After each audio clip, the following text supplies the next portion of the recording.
Hello hello hello, hello, আসসালামু আলাইকুম। কেমন আছেন? ভালো। আপনি কেমন আছেন? আমি আছি, ভালো আছি। না, আমি ফোন করেছিলাম আপনাকে, দুঃখিত আমি পাইনি। আমি আপনাকে একটু না দেখেন, এই কথাটা যে বলছেন এটা কিন্তু আমি সম্পূর্ণ আপনাকে সঠিক দাওয়াত নয়। দিতে চাই। কারণ যে না, আপনাকে প্রথমে first আমার কথা শুনতে হবে যে আপনি যে বলছেন দুপুরে ফোন করেছেন, দুপুরে কোনো ফোন আসেনি। এই কথাটা সম্পূর্ণ সত্য নয়। দুপুরে কোনো ফোন আসেনি আমার এখানে। আমি আমার রেড ফোন তো আমার দীর্ঘদিন ধরে, বছর ধরে ডেট পড়ে আছে। তাহলে কি আপনার গভর্নমেন্ট চালান কি খবর রাখেন? গভর্নমেন্ট চালাচ্ছেন এই খবরটুকু রাখেন না যে বিরোধী দলের নেতার ফোন ঠিক আছে কিনা, সেটাতে একটু ইয়ে করবেন। আর আপনি যদি ফোন করবেনই তাহলে তো গতকালই আপনার লোক এসে চেক করে যাওয়া উচিত ছিল যে বিরোধী দলের নেতার টেলিফোন ঠিক আছে কিনা, রেড ফোন এবং রেড ফোন সবসময় ঠিক থাকে। এক্সচেঞ্জে নাই তো, আপনার লোক পাঠান, আপনি এখনই লোক পাঠান, আপনার লোক পাঠিয়ে দেখে যান। ডিরেক্ট ফোন রেড ফোন ভালো। আপনি তো প্রাইম মিনিস্টার ছিলেন, আপনি তো জানেন রেড ফোন কখনো সবসময় ভালো থাকে। ভালো থাকে তো আমারটা তো ভালো নেই, আমারটা তো ভালো নেই। ভালো আছে, আমি যখন ফোন করছি না বেজেছে না, কোনো দিন বাকি আমি সেদিনও চেক করেছি। আপনারা যদি সত্য কথা না বলেন তাহলে তো চলবে না। রেড ফোন ঠিক থাকে এটা বিশ্বাস করতে আমি রাজি নই। আপনি যে সত্য কথা না বলার আমার কিছু নেই। আমি আপনি তাহলে অসত্য কথা বলছেন। রেড টেলিফোনে বারবার ফোন করেছি। দীর্ঘদিন ধরে সেই ফোনটা যে হঠাৎ করে এখন মৃত ব্যক্তি জেগে উঠবে, তখন জেগে উঠবে। আপনার টেলিফোনে এত পাওয়ারফুল যে আপনি এখন ডেড ফোনটা জেগে উঠবে আপনার ফোনে। ঠিক আছে, যে কোনো কারণে আপনি ধরতে পারেন না। আমি ধরতে পারিনি না, আমি এখানে বসা, আমি এর মধ্যেই ঘুরি, ছোট্ট জায়গার মধ্যে আমি ঘুরি। এই ফোন বাজলে আমি না ধরার কোনো কারণ থাকতে পারে না, কেন ডেড ফোন বাজতে পারে না, বুঝছেন? এটাই হলো দেখুন, ডেট ছিল না, ডেট করে রাখা হয়েছে। ছিল ডেট আপনাদের কাছে গেছে, কিন্তু আপনারা তো রেড ফোনের আমার সাথে কেউ কথা বলার লোক নেই। কাজে আমি কার সাথে কথা বলবো? কাজে এই ফোনটা সেদিন আমি আগামীকাল দেখবো যে কেন আপনার ফোন এরকম ডেট ছিল, কোথা থেকে হলো সেটা দেখুন। ভালো কথা, যদি ভালো কথা। আমি আপনাকে ফোন করলাম যে আপনি যদি আগামী 28 তারিখে সন্ধ্যায় গণভবনে আমি আপনাকে দাওয়াত দিচ্ছি। আপনি জানেন যে আমি ইতিমধ্যে বিভিন্ন আমাদের রাজনৈতিক দলের নেতৃবৃন্দের সাথে আলাপ আলোচনা করছি আগামী নির্বাচন সম্পর্কে। আমি আপনাকে দাওয়াত দিচ্ছি আমার গণভবনে আসার জন্য। আপনি কি বিষয়ে দাওয়াত দিবেন সেটা তো আপনি বলবেন। আমার সঙ্গে বসে রাতে একটু খাবার খাবেন। না, আমি খাবার খেতে রাজি আছি, কিন্তু 28 তারিখ আমি যেতে পারবো না, আমাদের হরতাল আছে। 29 তারিখ 6টায় আমার হরতাল করেন। আমি হরতাল প্রত্যাহার করতে পারবো না। আমি অনেকদিন ধরে আপনাদেরকে রিকোয়েস্ট করেছি যে আপনারা আসুন, আলোচনায় আসুন। আলোচনার সময় পর্যন্ত আপনারা শুনেননি। কাজে আমার হরতাল পার হওয়ার পরে আপনি ডেট দেবেন, তখন আমি চিন্তা করতে পারি। 29 তারিখ 6টা পর্যন্ত আমি বেরোতে পারবো না। কিন্তু আপনি তো নিজেই কালকে বলেছেন যে এই সময়ের মধ্যেই আমি বলেছি আলোচনা চলবে, কর্মসূচি চলবে। আমি সেটা বলছি, আলোচনা চলবে, কর্মসূচি চলবে। আপনার যদি সত্যিকারে আন্তরিকতা থেকে আলোচনা করার জন্য আমার যেতে কোনো আপত্তি নেই। আপনি বলেছেন আমি শুধু একা যাব না, আমার সঙ্গে নিশ্চয়ই আরো কেউ থাকবে। সবাইকে নিয়ে আসবে, আপনি যত কিছু নিয়ে আসতে পারেন। না, আমি দল শুধু নিয়ে যেতে চাই না, যাদেরকে প্রয়োজন মনে করবো তাদেরকে নিয়ে যাবো। কিন্তু সেটা হতে হবে 28 তারিখের পরে। 29 তারিখ আমার হবে। অনুরোধ করবো জাতির স্বার্থে, জনগণের না, 28 তারিখে আমি যেতে পারবো না। আজকে প্রত্যাহার করে নেন। না, আমি হরতাল মানুষ পারবো না। এই যে আগুন মানুষ কোন আপনারা করে আপনাদের দমনহারাম গান পাউডার দিয়ে ইয়ে চালানো, আপনার ভাই আপনার বলেছে, আপনার ভাই বলেছে যে গান পাউডার দিয়ে বাসে আগুন দেওয়া আপনার নির্দেশ হয়েছে। আমাদের সেসব অভ্যাস নাই, আমাদের সেসব অভ্যাস নাই। আপনারা যে মানুষ চালান, মানুষ মারেন, ইয়ে করেন, লগি বইতে মানুষ মারেন, এগুলো সব রেকর্ডেড এবং আপনার নির্দেশে আপনার মুখ থেকে এই শব্দ বেরিয়েছে। কাজে আপনি এগুলো অস্বীকার করতে পারবেন না। আমি বলছি সেজন্য হরতাল চলবে। 29 তারিখ 6টার সময় শেষ হবে।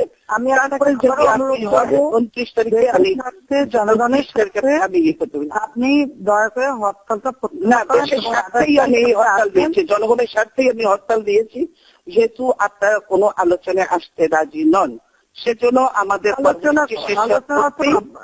আমার আপনার মন্ত্রীরা বলে দিচ্ছি কোনো আলোচনা হবে না, সেটা বলে দিচ্ছে আপনার মন্ত্রীরা, এ বললে তো হবে না। আপনি নিজে বলে দিচ্ছেন আমাদের প্রস্তাব রিজেক্ট করে দিয়েছেন, কোনো আলোচনার দরকার নেই, আপনারা নিজেরা বলছেন, আবার এখন আলোচনা বলছেন।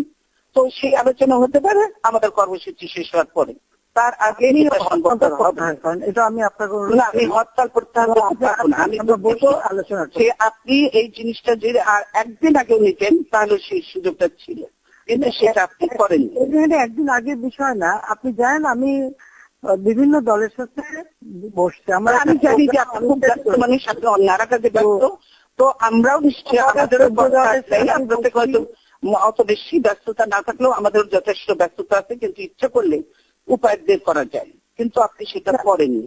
এবং আপনারা তো নিউল্যান্ডের পরিচয় দেয়, কালকে যে আমাদের যে ইয়ে পারমিশন দিলেন, এত দেরিতে করে দিলেন, কতদিন আগে পারমিশন চেয়েছি, মাইক পর্যন্ত লাগাতে দেন, মানুষটা সে জনসভায় কথা শোনার জন্য, আপনারা মাইক পর্যন্ত লাগাতে দেন, আমাদের মাইক পর্যন্ত লাগাতে দেন, তো মানুষ সে দাঁড়িয়ে দাঁড়িয়ে কথা শুনতে পারে না।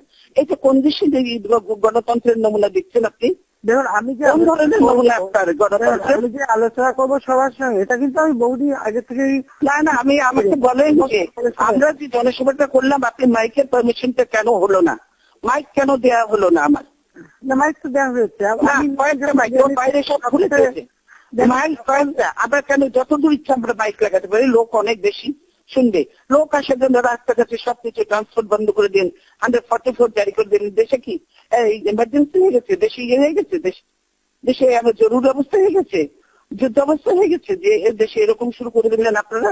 এটা কি আপনার হতে পারে না? আমি এ ব্যাপারে আপনার সঙ্গে এখন কথা বলতে চাচ্ছি না, কারণ বলতে না ছিল তো আর দরকারই নেই, এগুলি একেবারেই সত্য না। করতে পারেন না, আবার মিটিং করতে পারে কি? আপনারা মিটিং করতে দেবেন, মাইক দেবেন না, ঠিক মতো লাগে না, মিটিং করতে দেবেন, লাস্ট পর্যন্ত যে পারমিশন দেবেন যখন আমার ব্যাসটাও বানাইতে পারবে না, তো আপনি আগে মিটিং করেননি, তবে আপনি জানেন যে এইগুলো আমি সময় লাগে। কথা মনে আছে 21শে আগস্ট গ্রেনেড হামলার কথা মনে আছে? আপনারা করেছেন গ্রেনেড হামলা, আমরা করি না, আমরা ওই সময় করি না, গ্রেনেড হামলা পেছনে আপনারা। তার আগেই রাত 11টায় পারমিশন আপনারা দিয়েছিলেন, সেটা আমাদের মনে আছে। আমি করেছেন সেটা আমাদের বলেন,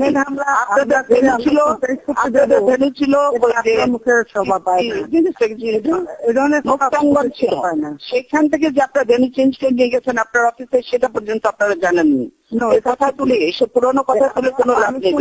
মুক্তাঙ্গনে তখন আমরা পারমিশন দিয়েছি, এগুলো রেকর্ড থেকে বের করেন, গভর্নমেন্টের রেকর্ড আছে, আমাদের কাছেও আছে, আমরা পারমিশন দিয়েছি এবং 11 সিট ছিল, আপনার লোকের হয়ে গেছে, কিন্তু আপনারা সেটা না করে পার্টি অফিসের সামনে করেছেন সেটা।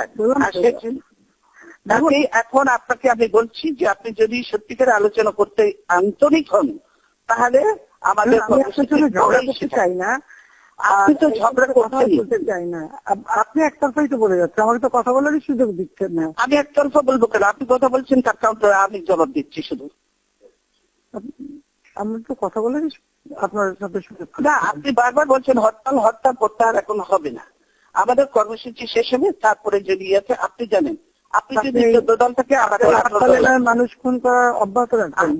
আমি মানুষ খুন করতে চাই না, আপনারা মানুষ খুন করছেন, কাল তো 9 জন মানুষ আবার হত্যা করেছেন, আপনারা খুন করছেন। আপনার ছাত্রলীগ যুবলীগ করে না? আপনার ছাত্রলীগ যুবলীগকে আমরা অস্ত্র সহ আমরা ছবি দেখাতে পারবো, আপনার ছাত্রলীগ যুবলীগ কিভাবে মানুষ খুন করে, নিরীহ মানুষকে। বললাম তো, খুনের রাজনীতি আমরা করি না, বরং আমি দেখছি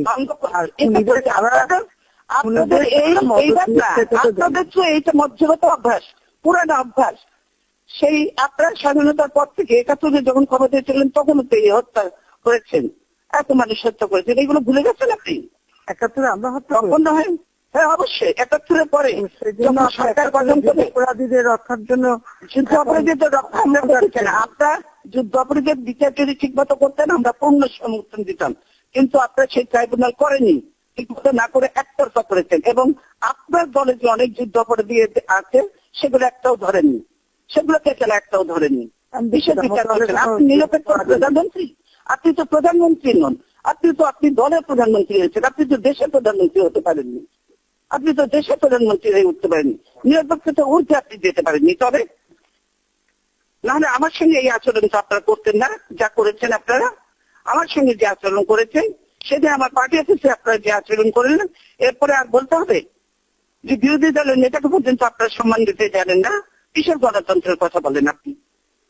আপনার কথা জবাব দিতে গেলে তো আমাকে সেই 2001 থেকে অনেক কথাই বলতে হবে। সেটার জবাব আমিও দিতে পারি, আপনি দেবেন, আমি সংবিধান 25 সালে জবাব দেব। তার দলের সাথে কি কি করেছিলেন, আর 2001 সালে আমরা কিছুই করিনি। এরশাদের সঙ্গে যত করেছিলেন আপনারা, যে এরশাদ যখন একটা নির্বাচিত সরকারের কাছে ক্ষমতা নিল, তারপরে যখন আপনি বললেন যে আই এম নট আনএগ্রি, আপনি যখন বিবিসি কে বললেন, তারপরে আর কি থাকে যে একটা নির্বাচিত সরকারের কাছ থেকে ক্ষমতা নিল। আর ফখরুদ্দিন মঈনুদ্দিন কোন সরকার, কোন সাংবিধানিক ছিল বলেন তো? তখন আপনি আমার চয়েস, ফখরুদ্দিন মঈনুদ্দিন আমার চয়েস ছিল না, আপনার চয়েস ছিল। আপনি নিজে বলেছেন আমার আন্দোলনের ফসল। সেরেমনিতে আমি যাইনি, আপনি গিয়েছিলেন। আমি চাইনি, আপনি গিয়েছিলেন। ওর থেকে সেরেমনিতে আপনি গিয়েছিলেন, আপনি বলেছিলেন যে আমার আন্দোলনের ফসল। এগুলো ভুলে যান কেন? ভুলে যেতে চান, কিন্তু মানুষ তো ভুলে না সেগুলো। 9 জন অফিসার দিয়ে মঈনুদ্দিনকে আপনি আর্মি চিফ সেটা আপনি করতে পারেন।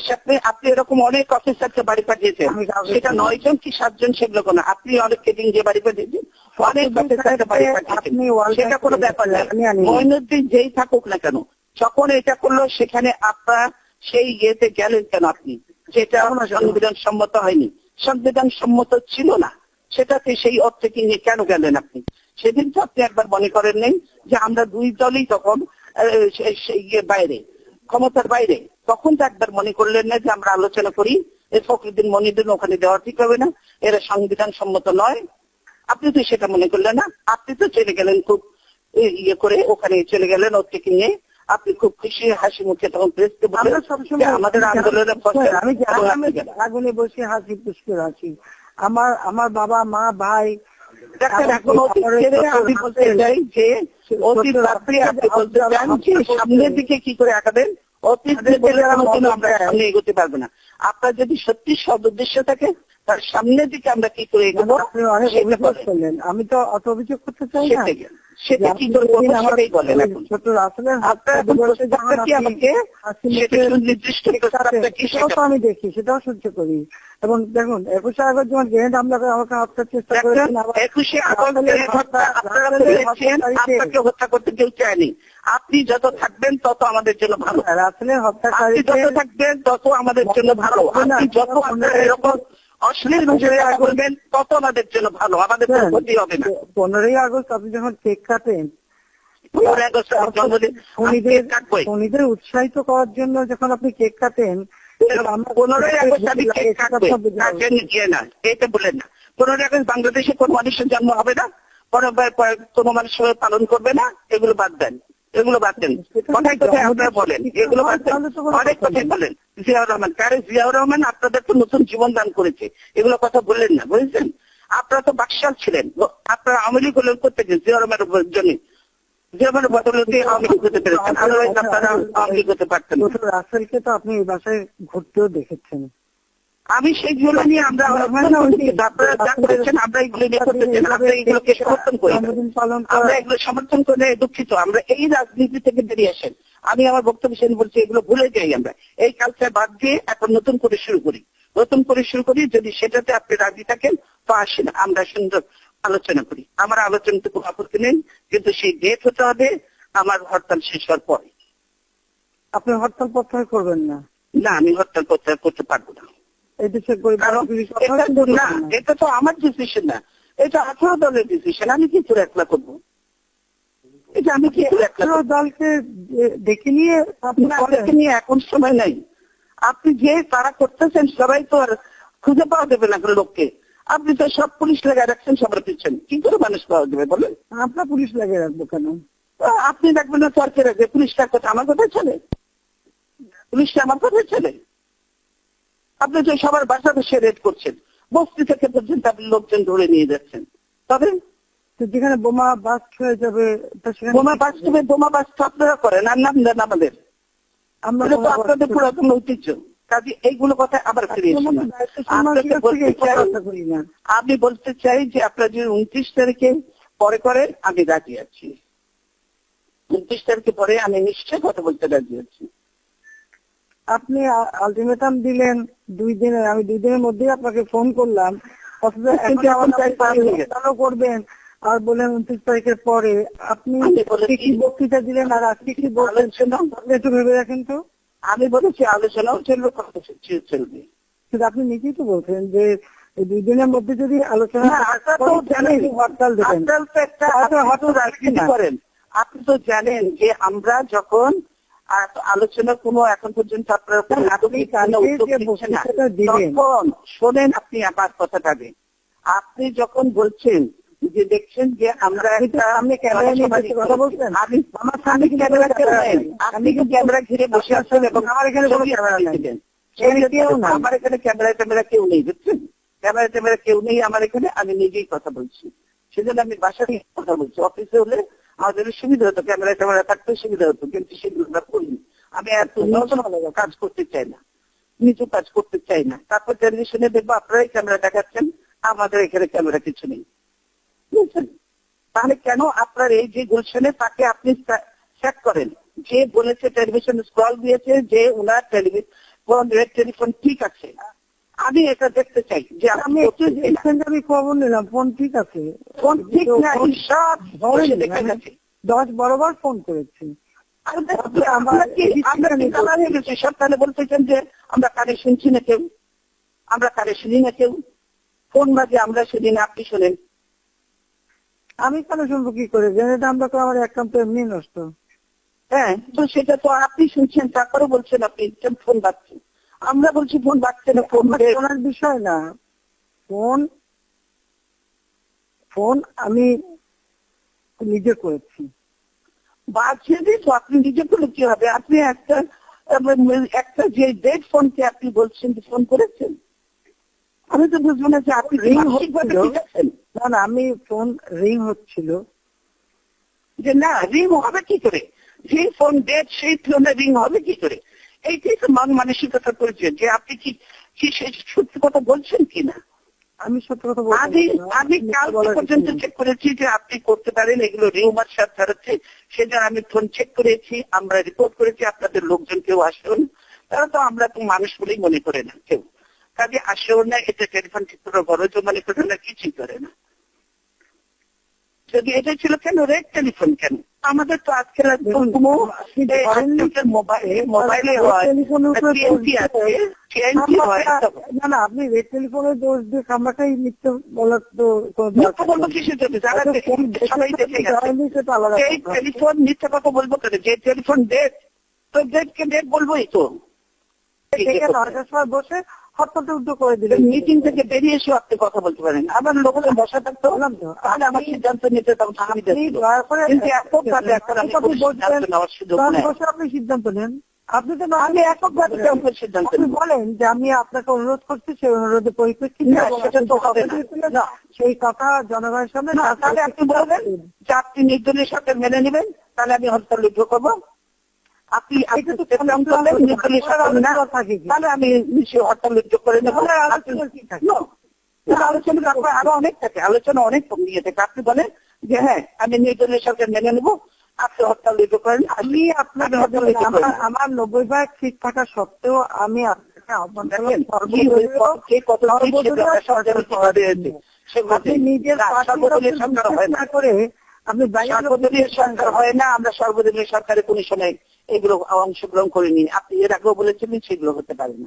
আপনি যদি বলেন, যদি এখন বলেন যে আপনি যদি বলেন যে এখন আপনি নিরপেক্ষ সরকারের জন্য রাজি আছেন, আপনার নিজেগুলো আলোচনা করবো, আমি হরতাল উদ্যোগ করে নেবো। আপনি বলেন যারা -2 করতে চেয়েছিল তাদেরকে আবার সুযোগ দিতে চান কেন? আমি দেখতে চাই না, সেটা আপনি যে ভাষায় কথা বলেন না, আপনি তো খুব মধুর ভাষায় কথা বলছেন, আমার কানে পাবলিক মিটিং এ যে ভাষায় কথা বলেন সেটা তো আমরা শুনি, কথা বলতে আমরা শুনি না। আপনার বক্তব্য আমরা যেটা চাচ্ছি যে পার্লামেন্টে আমরা আছি, পার্লামেন্টে আমরা যেহেতু আছি, কখনো আপনি অপোজিশনে, কখনো আমি অপোজিশনে, কখনো আমি সরকারে, কখনো আপনি সরকারে, আমরা যা করবো পার্লামেন্টের ভিতরে আমরাই মিটিং এর আপনি নষ্ট করলেন, আপনার মিটিং এ যাওয়ার কথা আপনি দেরি করছেন তো, আপনার মিটিং এর কথা আমি করতে চাচ্ছি না, সেই জন্য সব কথা হয় না, সব কথা হয় না, সেই জন্য আমি বলবো যে আপনি বলে দেন আমাকে, আমি তাহলে আমার নেতাদের সবকে ডাকবো, তখন তারা সবাই উদ্যোগ করে দেন। না আপনি বলেন আমাকে, নিরপেক্ষ সরকারের অধীনে নির্বাচন হবে, এটা নিয়ে আলোচনা হবে, তাহলে আমি হরতাল উইথড্র করে নেবো। আমি আলোচনা হবে আপনাদের যখন কথা হবে বলুন, তখন কোন ব্যক্তি নিরপেক্ষ হবে, এই নির্দলীয় গুলোকে কিভাবে করবে, আপনার ফর্মুলা কাটবে না আমার ফর্মুলা, এগুলো নিয়ে তো অনেক আলোচনা, আরো অনেক আলোচনা বাকি। আপনি যদি রাজি হন আপনি নিরপেক্ষ সরকারের অধীনে নির্বাচনে রাজি আছেন, আপনি নিজের দলের লোকের উপর, আমার লোকের উপর আমার ভরসা আছে, আমাদের ভরসা করবো। আপনাকে এই কতটুকু বলতে হবে, আমি হরতাল বিদ্রোহ করে আলোচনা করতে, আমি আপনাকে সেটা অনুরোধ করবো। না আপনি যদি বলেন যে নিরপেক্ষ সরকারের অধীনে নির্বাচন করতে আপনি রাজি আছেন, তাহলে আমরা কালকেই আমি হরতাল সব উইথড্র করে দেবো, রাতের মধ্যে ঘোষণা দিয়ে দেবো হরতাল উইথড্র হবে, আমরা কালকেই আপনার সঙ্গে আলোচনা বসবো, কোনো অসুবিধা নেই। আপনি শুধু আপনি সর্বদলীয়টা মেনে নেন, সব দলের সর্বদলীয় মানা যায় না, সর্বদলীয় মানা যায় না, লোক থাকো আমার তারা ইলেকশন সর্বদলীয় মানা যায় না, ওরকম পরে আবার তারা আবার সেই কাকে আনবেন, আবার কতদিন অনেক দিন আমি কাউকে আনবো না, সে খবরতে আছেন আপনি, অনেক দিন হয়ে যাবে। আপনি তো আমাকে দেখতে ভালো লাগে না, এছাড়া সবচেয়ে ভালো পছন্দ হয় আপনার, বরং আপনি আর কতদিন অনেকদিন নতুন করে সৃষ্টি করেন না, আসলে আমরা যেটা করি আমরা নিজে নিজে করি। আমি কিছুই করতে চাচ্ছি না, আমি কোনো চাই না, আমি চাই না, বলে দেন, নাহলে আমি 30 তারিখে পরে ডেট দেন, আমি করবো 29 তারিখে পরে ডেট হরতাল ফরতাল হবে না, 29 তারিখের পরে আপনি ডেট দেন, আমি আলোচনায় যাবো। 28 তারিখে আমি আপনাকে দাওয়াত দিচ্ছি, আপনি আসুন। না আমি 28 তারিখে যেতে পারবো না, হরতালের মধ্যে আমি কোথাও যাই না। হ্যাঁ তার দেখে আনবেন, বলেন আপনি 28 তারিখ আসুন। 28 তারিখ আমি যাবো না, আপনাকে কে ওখান থেকে প্রম করছে সেটা আমি 28 তারিখে হরতাল উইথড্র হবে না, আপনি যদি 30 তারিখে করতে চান আমি হরতাল উদ্যম করবো।